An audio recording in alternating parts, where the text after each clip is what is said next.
I bought a car worth 100 grand with some old man's money just after my husband's funeral. Ashley and I were mentally and physically exhausted, yet Julia said this with glee.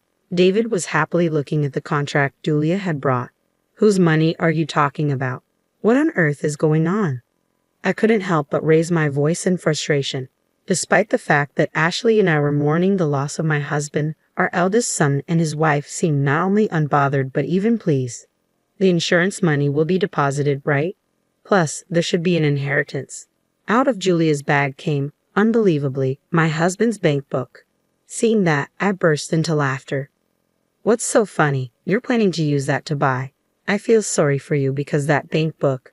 My words, spoken between gasps of laughter, turned the faces of our eldest son and his wife pale. My name is Amanda Simpson. I was married to Chris and blessed with 2 children. Our eldest daughter Ashley and our eldest son David. Chris's family has been a line of doctors for generations. Both my father-in-law and mother-in-law have medical licenses. Chris had also been working hard since childhood to become a doctor. Drawn to Chris's hardworking and admirable character, which I got to know through a friend's introduction, we became a couple. Seeing Chris's dedication, our daughter Ashley also decided to pursue a career in medicine. Although Ashley wasn't necessarily academically gifted, she was diligent every day. As her mother, I was there to witness her efforts up close. I didn't force her to become a doctor. However, Chris was really pleased when she decided to become one by her own will. Mom, I got an A rating for the medical university. When she got an A rating from her dream university in high school, I couldn't help but shed tears at her success. No, it's not an acceptance yet. I still have to work hard without letting my guard down. I was genuinely happy to see her grow up to be such a kind and resilient person. But David, our eldest son, was quite the opposite. Born prematurely, David had always been frail, and I admit I might have been overprotective of him. But as David grew up, he got stronger and eventually caught up with his peers in physique. Without attending any cram school, he consistently scored perfect marks in elementary school tests. He grew up wonderfully, which was reassuring. However, the latter half of his middle school years, David started coming home with bruises every day. David, what happened to you? Those injuries. I was concerned, but David started to ignore me. They looked like bruises from fights. Maybe he got into some scuffles. He's a boy, after all. There are times like these. It's kind of a good thing in a way that he's grown up to stand up for himself. As long as he's not causing trouble for others, let him be, Chris said with a laugh. In hindsight, I should have listened to Chris and left things to some extent. However, my overprotective nature towards David made me anxious. I constantly questioned him about the fights and who hurt him, which drove him away. You're so annoying. If you ask me one more time, I'll never speak to you again. Indeed, despite Chris's advice, I kept pushing. After David's stern warning, I reflected and stopped prying. But every time one bruise healed, another appeared. All I could do was watch over him with worry. While David was certainly academically talented, he ended up spending most of his time fighting and went to a local public high school. I hoped that after he outgrew his teenage years, David would discuss his future or college plans, but he remained unchanged. Hey, madam, give me some money, he demanded rudely one day. If you think acting like a delinquent makes you cool, you're gravely mistaken, Ashley retorted. Huh? What did you say? David snapped back, and it seemed like a fight was about to break out. The thought of Ashley possibly being harmed left me restless. Don't fight, please. Here, is this for lunch money? I quickly took a $50 note from my wallet and handed it to David. He clicked his tongue in annoyance and left, with Ashley glaring at him. How did it come to this? Did I spoil him too much? Every day I reflected and blamed myself. Even as his classmates began preparing for university entrance exams, David remained unchanged. Chris tried to talk to David multiple times out of concern, but David even began hurling abusive words at Chris. Well, he hasn't done anything that would involve the police, Chris would say. He has been picked up for being out late with friends more than once or twice. In the end, David neither found a job nor decided on further studies and just graduated high school. David, what are you going to do? You can do well if you study. Isn't it better to go to college now? I'm not saying you should become a doctor, but you should get a job. David wouldn't even meet my eyes when I said this. However, a year later, David, who had been jobless and staying at home, approached me. "Hey," he said. I thought he might be asking for money again. But when I turned to look at him, David continued, "I'm having the kid. I'm getting married." I was left speechless from the shock. David continued, "But I'll start working. Can my wife and I live here?" "Wait, I still don't fully understand the situation. Let's discuss this with your father first." That night, Chris, David, and I had a conversation. We, as parents, came to terms with David's decision to work and his determination to welcome a child and wife. We decided to accept this new family. On the day we were to meet her, Chris, Ashley, and I waited at home. David had gone to fetch her. "He's late, isn't he?" I remarked. Even after the promised time of 1 o'clock, the two hadn't shown up. We worried that they might have had an accident. We tried reaching out but couldn't get in touch. Contrary to our anxiety, the two casually appeared just before 3. "We're back." "Wow, this place is massive. It's like a mansion." "Oh, nice to meet you. I'm Julia," she said. I was taken aback by the woman David had brought home. Despite claiming to be pregnant, she wore high heels, a short skirt that seemed chilly, and had long, shimmering, pointed nails. In her hand was a plastic bag from a baby goods store, and she greeted us with surprising words. "Nice to meet you. I'm David's mother. Really, you're prettier than what David described." "Nice to meet you, Amanda." Her behavior lacked any semblance of manners, and I was simply stunned. "Where's my room?" she asked. "Oh, we haven't decided yet," I replied. "Okay, I'll just leave the baby stuff in the living room then." With that, Julia entered the house and headed to the living room. She then greeted Chris and Ashley with the same casual tone. The checkout line was so long. "Sorry for being late. You all waited, right?" Returning to the living room, Julia addressed me, Chris, Ashley, and I could only exchange glances without saying a word. "Are you all nervous? Just relax, okay? Chill out." We were simply astounded by her words. We thought today was just a greeting, but Julia came in, placed a ton of luggage in the living room, and acted like she owned the place. Afterward, I greeted Julia again. She was 22 years old and apparently worked part-time at a bar. As a child, her parents divorced and she was raised by her father. However, he later disappeared, and she seems to have grown up in a children's home. I understood it must have been tough without any family, but there are kids who turn out well despite that. I don't think one's circumstances can be an excuse for rudeness. Then Ashley talked to Julia as she discussed her past. "How many weeks pregnant are you now? I noticed earlier that you're wearing high heels. Your belly doesn't seem to be showing yet, but it's dangerous." I felt relieved after Ashley kindly said that. Then on Julia's behalf, David spoke up. "Right, I thought the same, but Julia apparently only has heeled shoes. Buy her some, madam." Suddenly, the conversation shifted to me, and I was taken aback. "Oh, don't be so surprised. You probably don't know my taste, right? If you give me money, I'll choose for myself." I was at a loss for words at Julia's lack of hesitation. Ashley shouted at the two of them, "Why should Mom buy it? Why don't you, David?" "But the baby inside me is her grandchild, isn't it?" Julia retorted. "So what?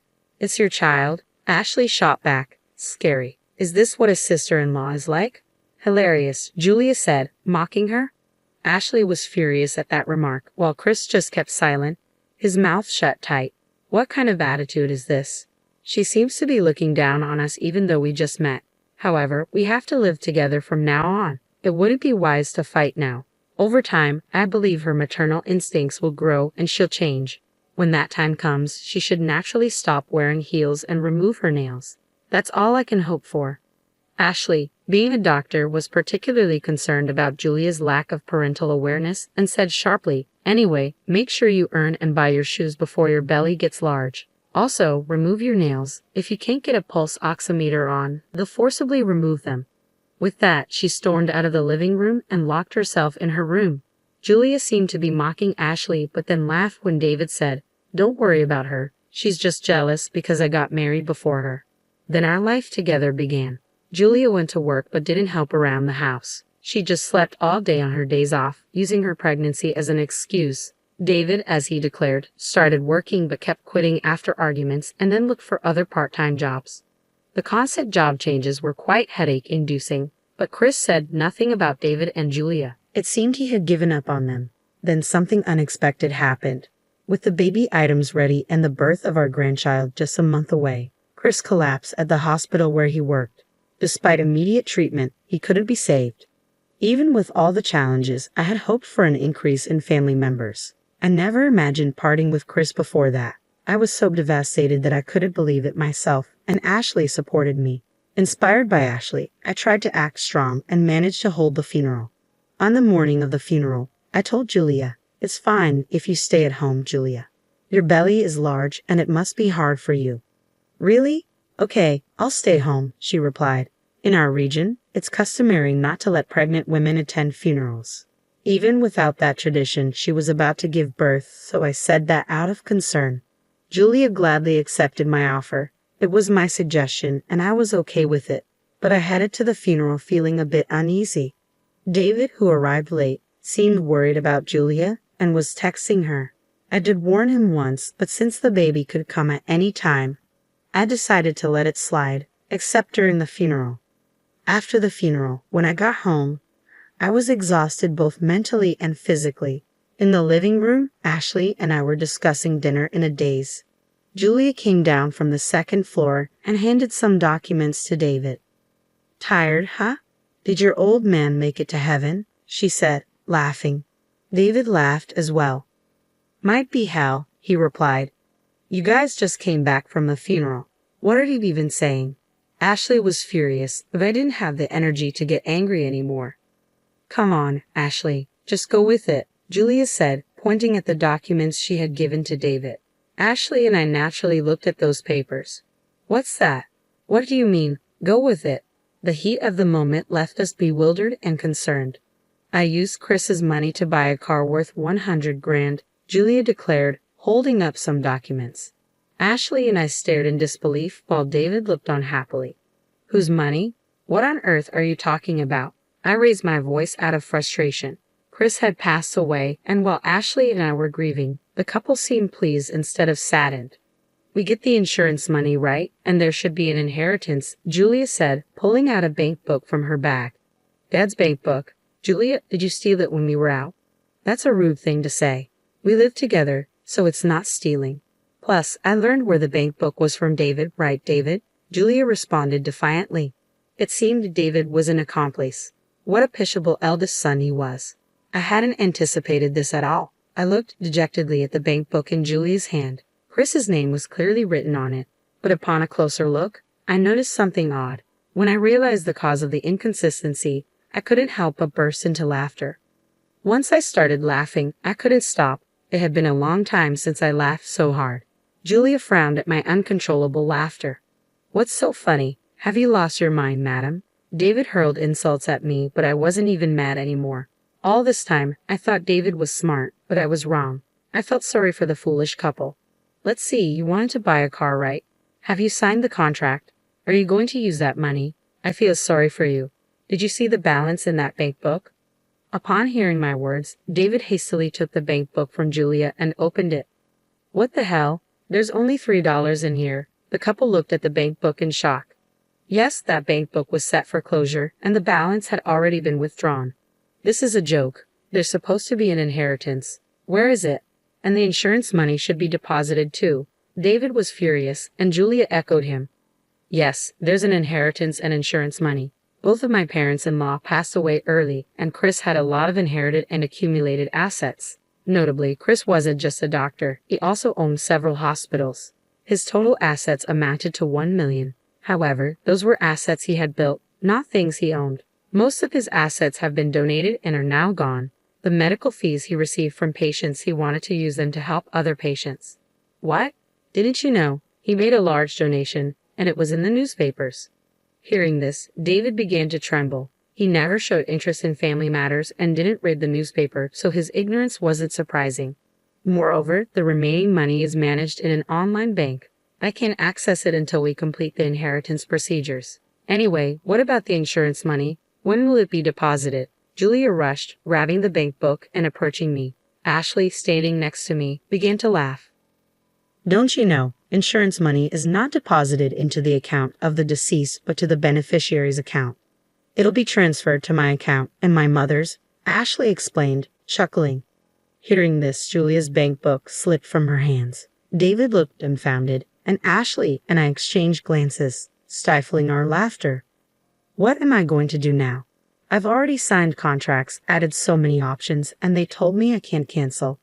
Mom, please, just this once, lend me some money. David knelt beside the distraught Julia. It had been so long since he called me Mom that it felt unfamiliar, as if a stranger was asking for a favor. I don't know. Figure it out yourselves. I pushed him away coldly. Today, I couldn't forgive the actions of my eldest son and his wife. I'm sure Chris felt the same. Mom, you must be tired. Let's go to bed, Ashley suggested. Yes, I'm not in the mood for dinner either, I added. Ashley and I stood up, ignoring the two who were sweating in the living room, and headed to the bedroom. It seemed that during the funeral, David had been communicating with Julia about a deal. I thought they were concerned about their health, but it seemed the car was more important than their unborn child. In his lifetime, Chris always said he didn't want to leave a single penny to David and Julia. As planned, the insurance money was transferred to Ashley and me. Chris died young, and David, even after starting a family, remained unreliable. Chris had thought about what might happen after his death and even left a will. According to the will, the real estate, most of the remaining cash, and the hospital were left to me. Ashley was nominated as the successor to this hospital and bequeathed his personal investments. David was given a large piece of land in the countryside. As we opened the will and heard its contents, Julia said, "So, can't we sell the land and buy a car?" Listen to the end. I interrupted Julia and continued reading. With that land and some of the cash, take $100,000 for building a house and leave this home. What does that mean? Julia asked in confusion. We were at the probate court. The will has been validated and carries full legal force. It means exactly what it says. You get the land and money to build a house. You should be grateful, but this house should eventually belong to David, the eldest son, right? I replied, looking at Julia as if she was pleading for help. I responded with a smirk. It's what I received. I decide who to give it to. You damn old woman. Better start packing your bags when you get home, huh? Julia retorted. By the way, the land that Chris designated for David was about 30 miles away in the mountains. It was indeed vast but mostly untouched woodland. No matter how large the land is, if the construction cost is $100,000, the house built on it would probably be small. I bet David and Julia, who likely had nothing, would have made a fuss about the inheritance. Whether Chris gave them the land with that in mind, I don't know, but I believe Chris created an environment where Ashley and I can live peacefully. Besides, David and Julia shouldn't even have any right to receive anything. They should be grateful for whatever they can get. A few days later, a grandchild was born. Julia's water broke in the middle of the night, and she was immediately taken to the hospital after making a call.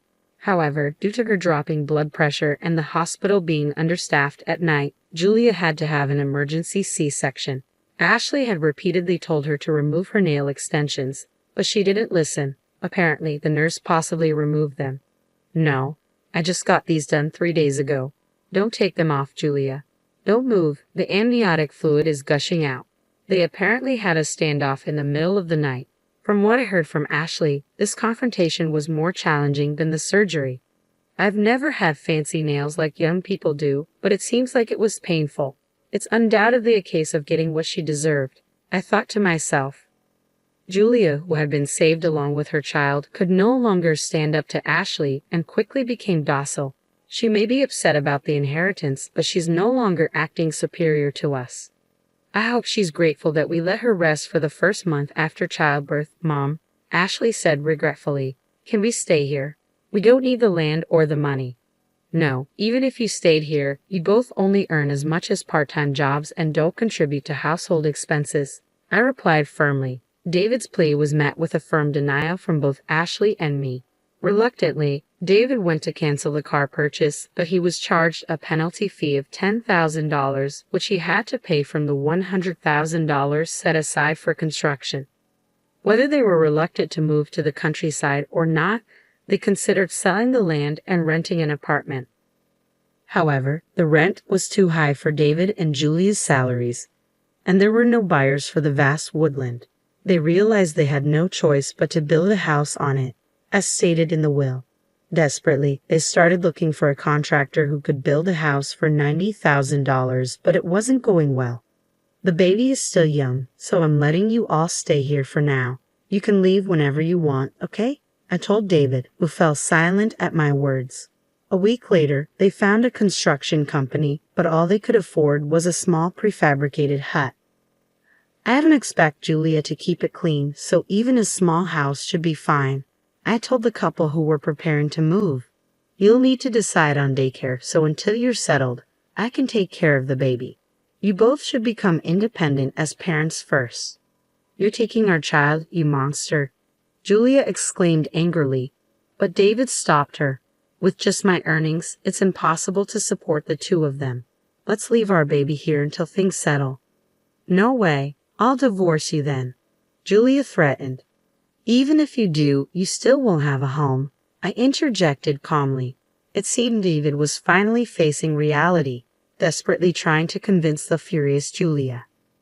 "Then don't make it come to that," I said. "I didn't say I'd take her away.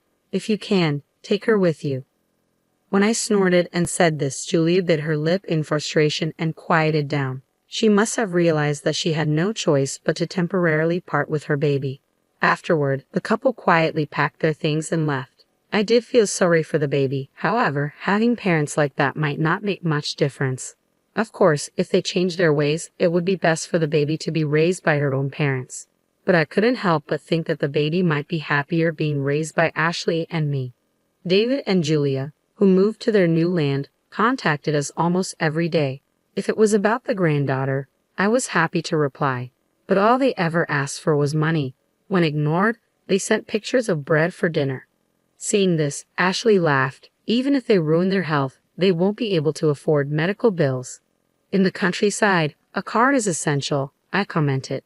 They're currently driving a used car they bought for $3,000, which frequently stalls.